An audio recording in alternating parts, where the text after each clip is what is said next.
This program is brought to you by Smart Bazaar.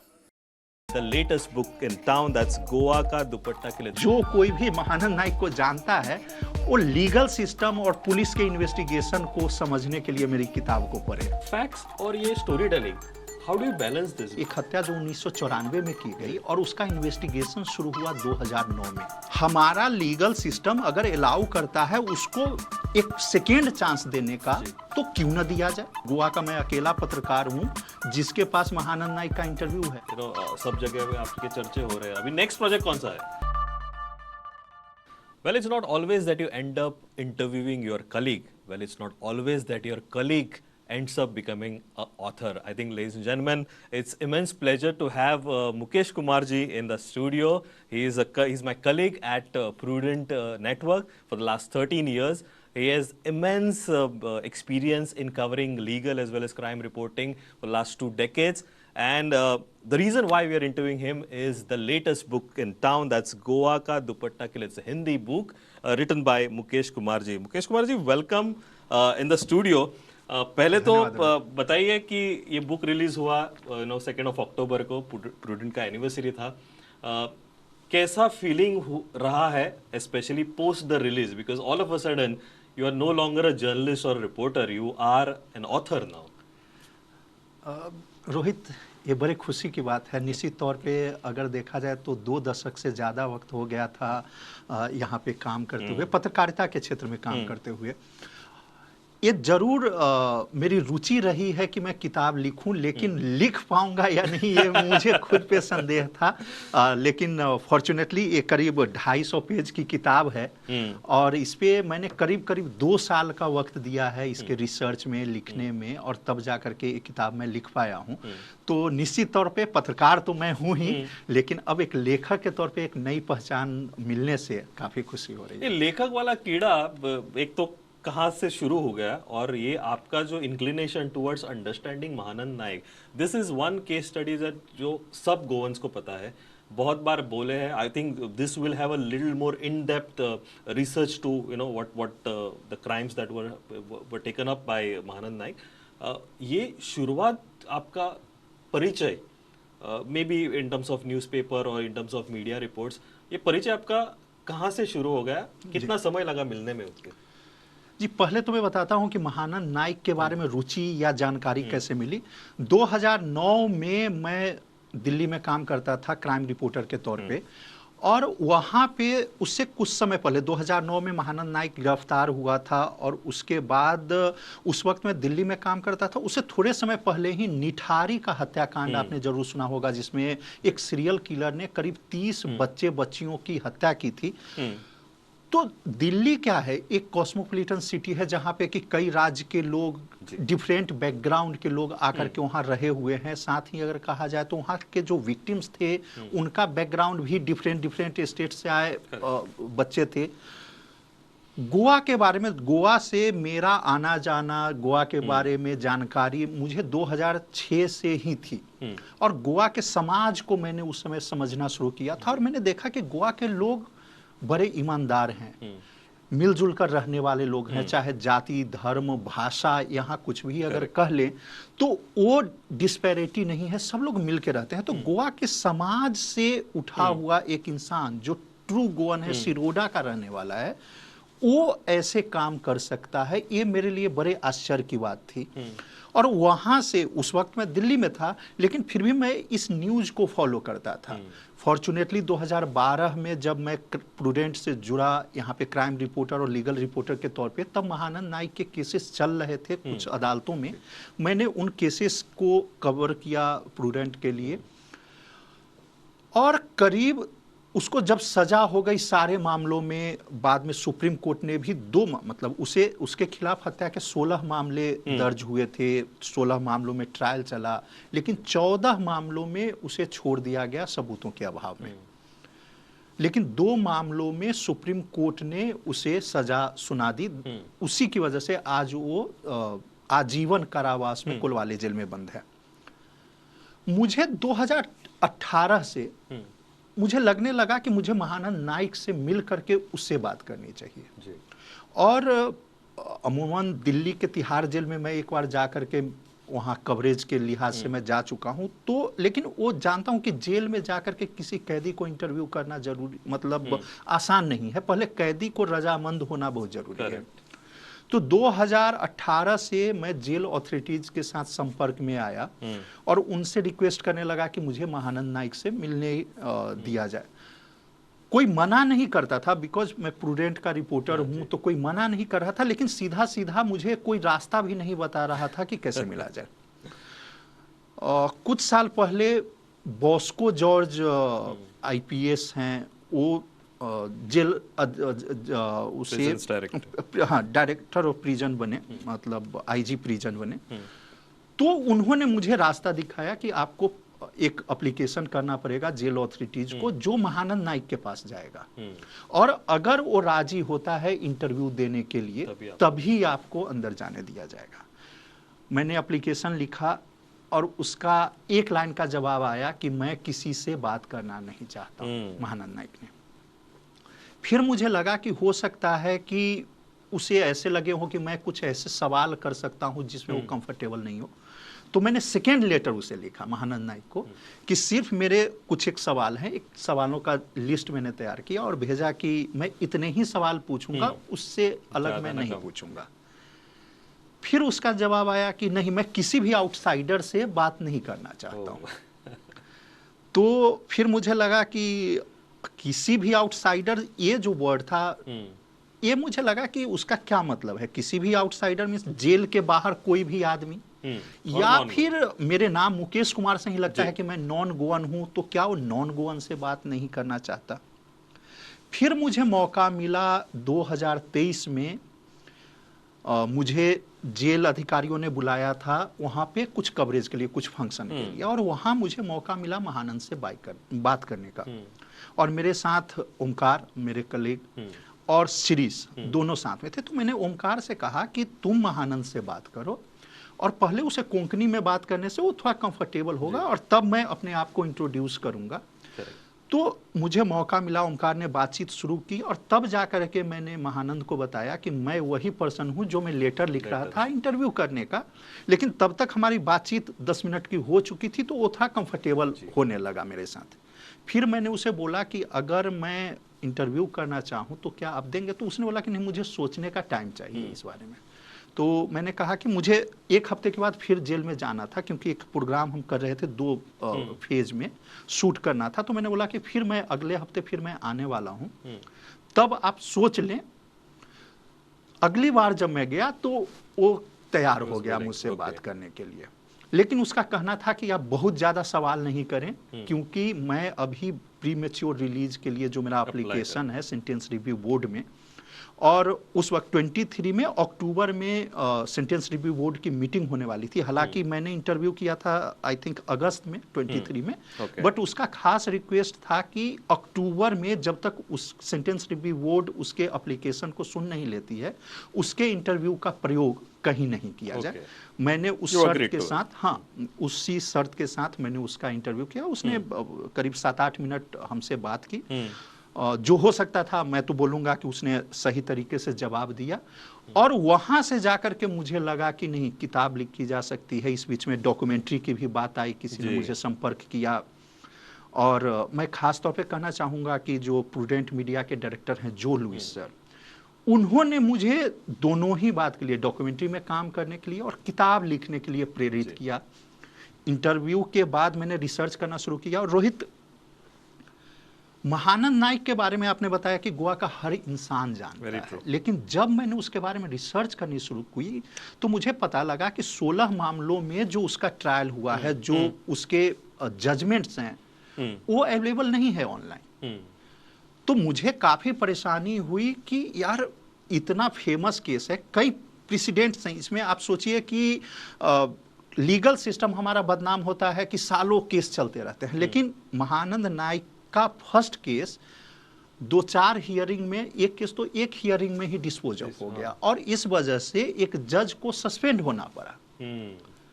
तो इस कहानी में, महानंद नाइक की कहानी में कई लेयर्स हैं जो लोगों को जानना चाहिए। मुझे लगता है कहानी कहने का मकसद ये नहीं है कि महानंद नाइक ने क्या किया, ओके कहानी कहने का मकसद ये है, हमारे लीगल सिस्टम के बारे में मैं बताना चाहता था, हमारे पुलिस की जो इन्वेस्टिगेशन का सिस्टम है, क्यों महानंद नाइक 16 हत्या कर पाया, हाँ ये कहानी कहने का मकसद है। और ये मेरी काफ़ी लंबी जर्नी रही है, और तब जा कर के मैं एक किताब लिख पाया हूँ। और निश्चित तौर पे मैं कहूँगा कि जो कोई भी महानंद नाइक को जानता है, वो लीगल सिस्टम और पुलिस के इन्वेस्टिगेशन को समझने के लिए मेरी किताब को पढ़े। सो आप कहना चाहते हैं कि पहले किताब डेफिनेटली पढ़े, जाके एक another facet of Mahanand Naik जो हमको शायद पता नहीं है, which is not in public domain, वो हमको शायद पता लगेगा। एक very important thing is when you're a journalist, obviously you end up giving facts to your either your editors or the viewers. जब आप राइटर हो तब I really would ask you is how do you balance factual accuracy with narrative with respect to story telling, because ये story है finally. मैं जब book पढ़ूंगा it is not, it will have facts, no doubt about it, but वो you have to hook the reader also. Facts और ये story telling, how do you balance this, because you are a first time writer. Correct. तो legal reporter होने के नाते मेरे लिए बहुत बड़ा चैलेंज था कि मुझे फैक्ट्स भी देना है। और बिल्कुल सही आपने कहा कि जो रिपोर्टर नहीं है, जो एडवोकेट नहीं है, और जो पुलिस नहीं है, जो सामान्य रीडर है, और वो एक किताब को मनोरंजन, कहानी तो जानना ही चाहता है, लेकिन उसमें मनोरंजन का एलिमेंट होना चाहिए। ये मेरे लिए चैलेंजिंग था। मैं सोच रहा था कि इसको कैसे किया जाए कि कहानी भी कहनी है और उसे मतलब इंटरेस्टिंग भी बनाना है। इसीलिए कहानी के मतलब किताब के शुरुआत में आप देखेंगे तो मैंने एक स्पष्टीकरण लिखा है कि मैंने कुछ क्रिएटिव लिबर्टीज ली है इस किताब को लिखने में। और क्रिएटिव लिबर्टी लेने का ये मतलब नहीं है कि मैंने तथ्यों के साथ छेड़छाड़ किया है। जो नाम है, जो तारीख है, जो समय है, वो सब वही है, बिल्कुल फैक्चुअली करेक्ट है। लेकिन इसको मनोरंजक बनाए रखने के लिए, इंगेजिंग बनाए रखने के लिए मैंने इस कहानी को इस तरीके से लिखा है कि लोगों को लगे कि हाँ, ये रुचिकर कहानी है, कोई इंसान है, मतलब कहानी के पीछे 16 लड़कियों की भी कहानी है, उन परिवारों की भी कहानी है, किस तरीके से इसने ट्रैप किया उसकी भी कहानी है।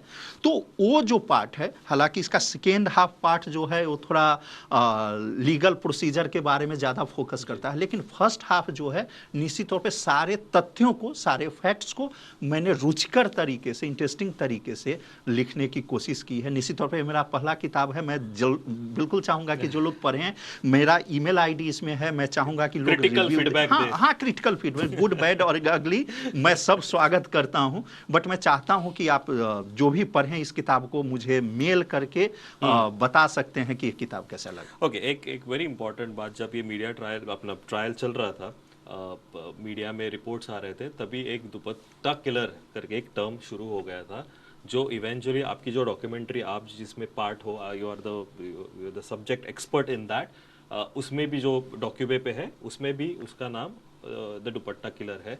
आपका जो बुक आया है वो भी दुपट्टा किलर। तो whenever we speak of Mahanand Naik and the crime, we always end up saying dupatta killer. मुझे एक बात पूछनी है आपसे कि ये जो मीडिया ट्रायल जब बोलते हैं हम लोग और एक टर्म हो जाता है, does it and up creating a perception amongst the readers, the viewers, the listeners, and maybe hamper the proceedings, whether it is police investigation proceedings or maybe the legal proceedings thereafter? And I'm really asking you this question because you're a part of that ecosystem. Do you think this media trial, especially with respect to this terminology of given any terminology, in this case maybe dupatta killer? देखिए, असर कहीं ना कहीं तो पड़ता है, लेकिन मैं कहूँगा कि कोर्ट पे नहीं पड़ता है, लीगल सिस्टम पे नहीं पड़ता है, क्योंकि लीगल सिस्टम का एक फ्रेमवर्क है कि चार्जशीट के तौर पे जो भी दस्तावेज प्रस्तुत किए गए अदालत के सामने, अदालत उन्हीं भी दस्तावेजों और जो गवाह हैं उनके स्टेटमेंट्स पे बेस पे अदालत जो है, अदालत को ये मतलब नहीं है कि इस कहानी के बारे में, इस मतलब कहानी कहने का मतलब इस केस के बारे में मीडिया में क्या चल रहा है। अदालत मैं अब तो 20 साल से ज़्यादा हो गए, मैंने सुप्रीम कोर्ट कवर किया है, दिल्ली के कई कोर्ट्स मैंने कवर किए हैं, और गोवा के ऑलमोस्ट सारे कोर्ट से मेरा रूबरू हुआ है रिपोर्टिंग के मामले में। तो मैं ये मानता हूं कि अदालत जो है ये कहना कि मीडिया रिपोर्टिंग से प्रभावित होती है, मैं सहमत नहीं हूं। लेकिन पुलिस जो है कुछ केसेस पर एक्स्ट्रा एफर्ट लगाती है अगर मीडिया रिपोर्टिंग शुरू हो गई। ओके, प्रेशर हाँ, मतलब एक आता है कि अगर इसमें इन्वेस्टिगेशन सही तरीके से नहीं हुआ, और उस लिहाज से मैं मानता हूं कि ये तो हमारा काम अच्छा हो रहा है। अगर हमारे रिपोर्टिंग की वजह से पुलिस ध्यान से इन्वेस्टिगेशन कर रही है, अकाउंटेबिलिटी होती है, तो वो तो अच्छा है। और जो लोग मीडिया ट्रायल जैसा आरोप लगाते हैं, मीडिया ट्रायल का आरोप वही लोग लगाते हैं जिससे उनको नुकसान हो रहा है। अगर आप देखेंगे तो आरोपी के साइड के लोग जो होते हैं वो ज्यादातर मीडिया ट्रायल का आरोप लगाते हैं, हालांकि उनको भी फेयर जस्टिस का हक है बिल्कुल तरीके से। लेकिन फिर अदालत है ना हमारा, और वही मैंने बोला कि अदालत के सामने मीडिया में क्या रिपोर्टिंग हुई उससे फर्क नहीं पड़ता है। और अगर आप कहेंगे कि एक रिस्पॉन्सिबल रिपोर्टर की तरफ से अगर मैंने किसी के अरेस्ट की कहानी चलाई है, या प्रूडेंट मीडिया एक रिस्पॉन्सिबल नेटवर्क है, अगर हम लोग अगर किसी के अरेस्ट की कहानी बताते हैं तो हम उतने ही रिस्पॉन्सिबिलिटी से उनके बेल मिलने की कहानी भी स्टोरी सुनाते हैं, उनके छूटने की कहानी सुनाते हैं। तो हम अपनी जिम्मेदारी पूरी तरीके से निभाते हैं। और हमारा मीडिया देखने कोई भी व्यूअर क्यों आता है? क्योंकि हम सही तरीके से हर बात की जानकारी देते हैं। तो ये हमारा काम है, और जनता और हमें जो रिस्पॉन्सिबिलिटी मिली है यही है कि हम तथ्यों को बताएं, हर अपडेट्स को बताएं, यही तो हमारा काम है। ओके, रिसेंटली आपकी जो डॉक्यूमेंट्री आई थी, आप उसमें इंटीग्रल पार्ट थे, तो वहाँ पे जब and I had the privilege of watching it जब प्रीमियर हुआ था यहाँ पे, तब पूरा वो डॉक्यूमेंट्री देखने के बाद I kind of and I spoke this to a lot of people who watched that thing, कि all of a sudden एक different perspective आ गया, because वो human feel आ गया। अब तक हम सुन रहे थे, this is the story जहाँ पे थोड़ा उसका whatever shots were there, we could end up seeing his life, his lifestyle, and all of a sudden maybe some people did have a little soft corner, and I discussed this with you also, कि ये जो perspective जो है वो soft corner वाला जो आया, आपको लगता है कि is this entire scenario थोड़ा सा पर्सपेक्टिव was a different, और may be you ended up जब आप रिसर्च कर रहे थे उसका लाइफ का एक दूसरा फैसेट भी आ गया, because you end up doing certain things because of some reasons. Okay, तो आपको कोई चैलेंजेस लगा that oh this could have been differently dealt with? देखिए, डॉक्यूमेंट्री की बात करें या मेरे इस किताब की बात करें जी, हमारी कोशिश थी फैक्ट्स को प्रस्तुत करना।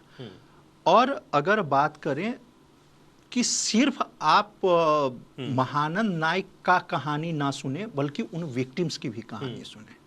सबसे बड़ी बात है रोहित कि उसने पहली हत्या जो एलिजेडली की, एलिजेडली मैं इसलिए बोल रहा हूँ, कथित तौर पर इसलिए मैं बोल रहा हूँ कि उस 1994 के केस में वो छूट गया था।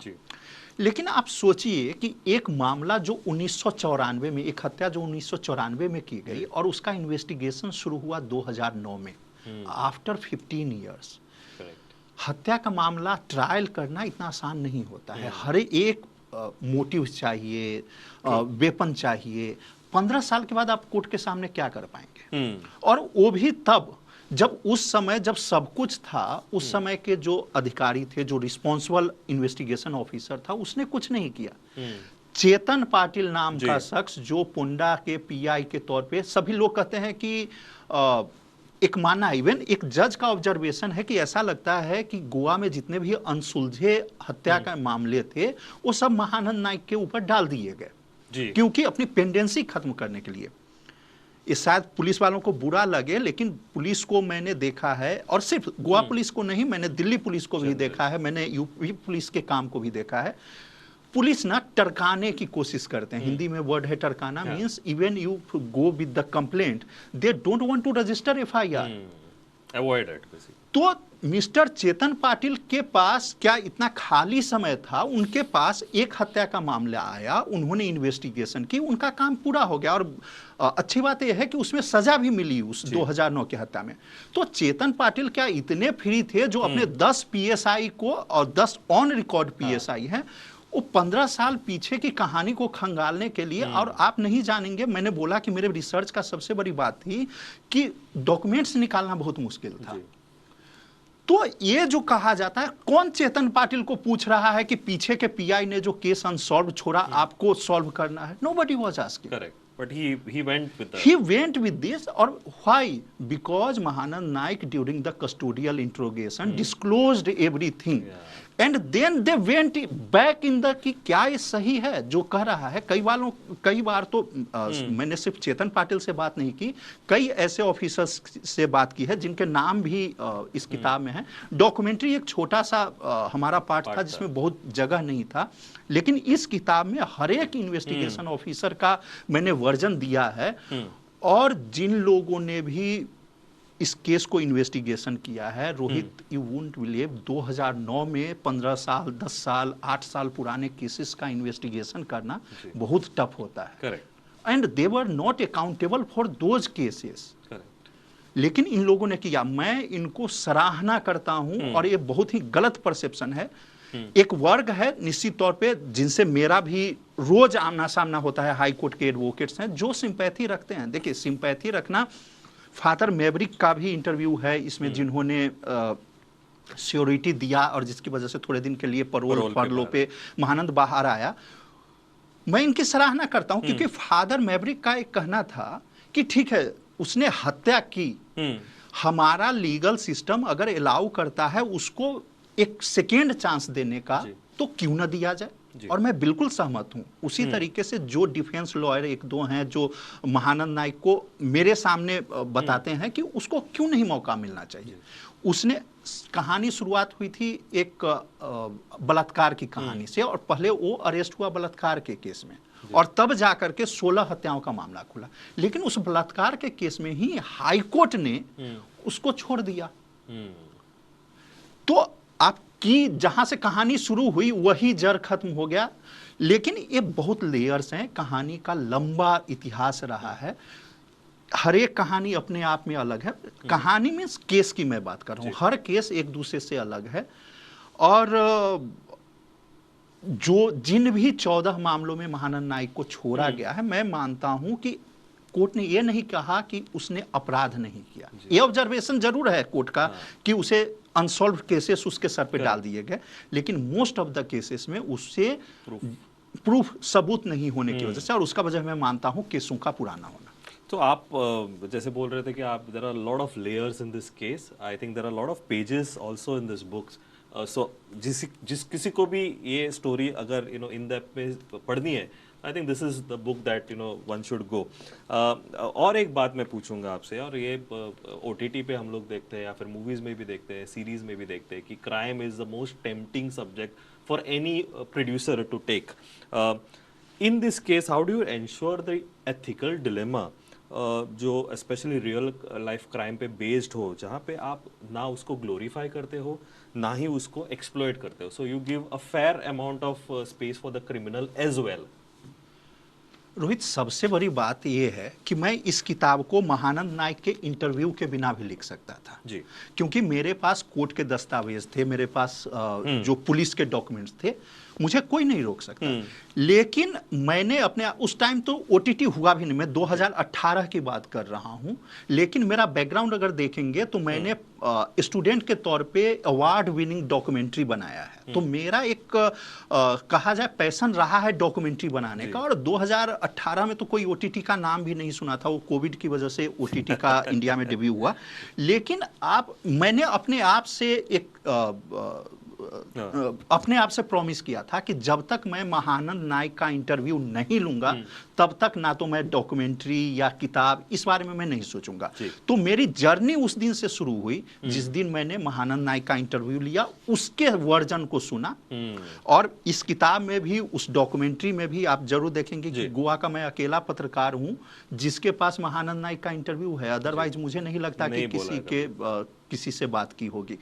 लेकिन मेरा यही शर्त था कि पहले मैं उसके वर्जन को सुनूंगा। दूसरी बात, जिन भी एडवोकेट्स ने उसको रिप्रेजेंट किया, मैंने उनसे रिक्वेस्ट किया कि कम से कम, उन्होंने ज्यादा समय लिया इंटरव्यू देने में, उनको कन्विंस किया कि आप बताएं आपके क्लाइंट के बारे में जी, आपने क्या फील किया, आपने क्या फील किया, और मैंने उनके वर्जन्स को मैंने इस किताब में लिखा है। जी।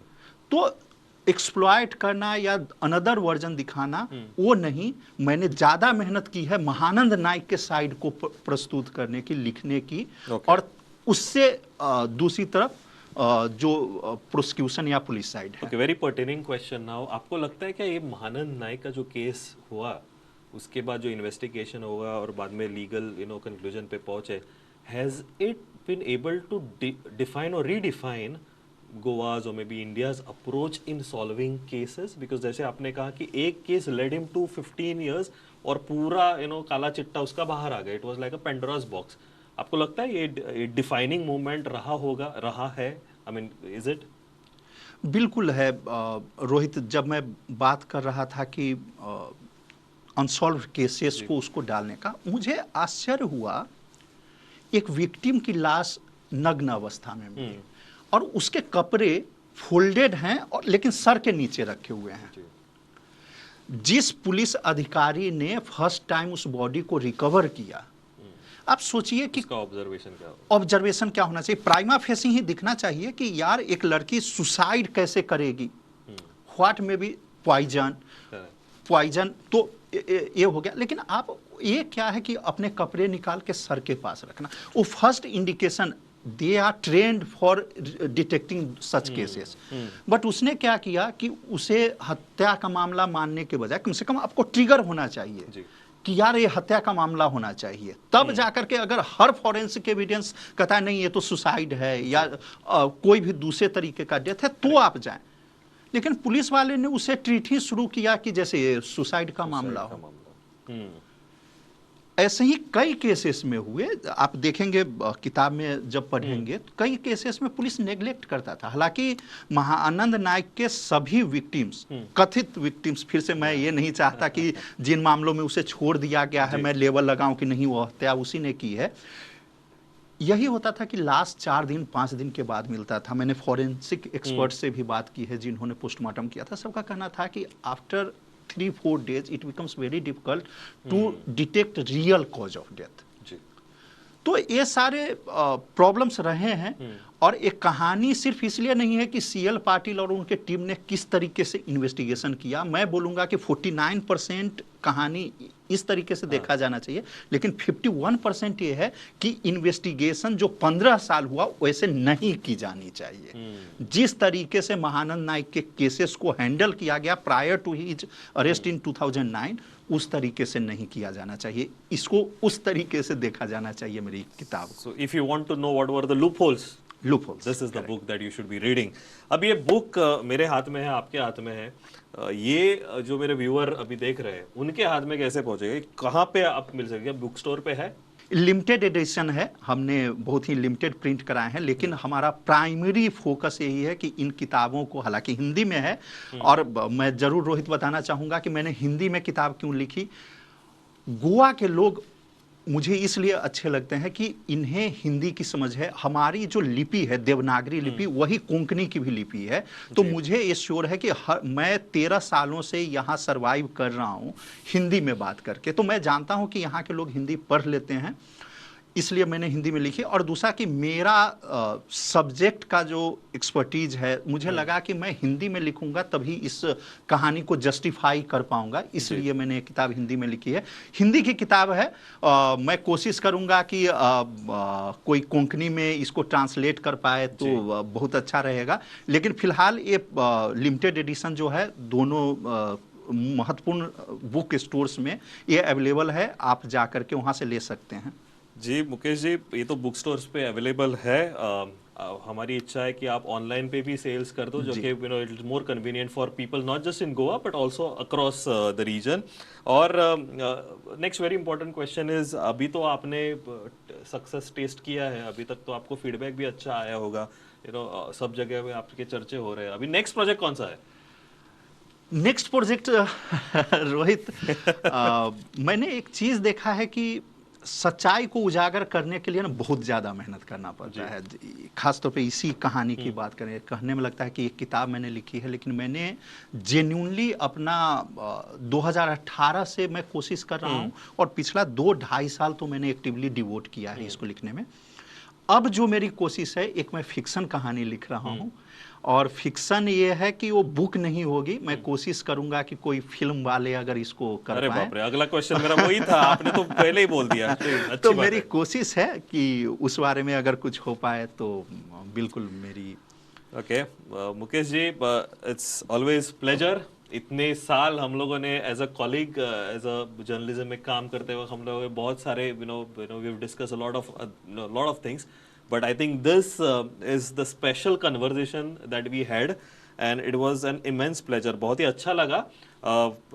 माय बेस्ट विशेस, और मेरा आई थिंक मेरा टीम ने तो बेस्ट विशेस दिया है आपको, व्यूअर्स भी दे रहे हैं आपको बेस्ट विशेस कि आपका ये जर्नी जो है, ये नया जो आपका फेस आ गया अभी विथ रिस्पेक्ट टू ऑथर, ये ऐसे ही कंटिन्यू रहे। हमारा तो इच्छा रहेगा कि ये ट्रांसलेट भी हो, ताकि lot of people can English में ट्रांसलेट हो, कोंकणी में भी हो, ऑनलाइन तो मैंने पहले ही बोल दिया। और लुकिंग फॉरवर्ड कि आपका जो अभी ऑडियो वीडियो प्रोजेक्ट रहेगा, whether it is web series और whether it is a movie, तो हम तो रुकेंगे, हम तो प्रीमियर के लिए रेडी है sir. Will always be in touch. धन्यवाद रोहित, हमें मुझसे बात करने के लिए। हम लोग साथ में काम करते हैं, लेकिन आज मेरा रोल थोड़ा डिफरेंट है जी, ऑथर के तौर पे। और मैं सबके लिए, खासतौर पे सब, मैं चाहता हूं कि सबसे पहले गोवा के लोग पढ़ें इस किताब को। और इसमें खास तौर पे मैंने अपना ईमेल आईडी लिखा है ताकि आप अपना रिव्यू दे सकें। कुछ भी अगर आपको अच्छा बुरा, बहुत बुरा मेरे बारे में, मतलब मेरे बारे में, मेरे लेखनी के बारे में, लेखन के बारे में कहना है, तो आप जरूर अपना ऑनेस्ट रिव्यू दें। बहुत स्वागत रहेगा। आप किताब पढ़ें। और रोहित, बहुत बहुत धन्यवाद। Looking forward for lot many projects and lot many interviews like this. धन्यवाद। Pleasure it was.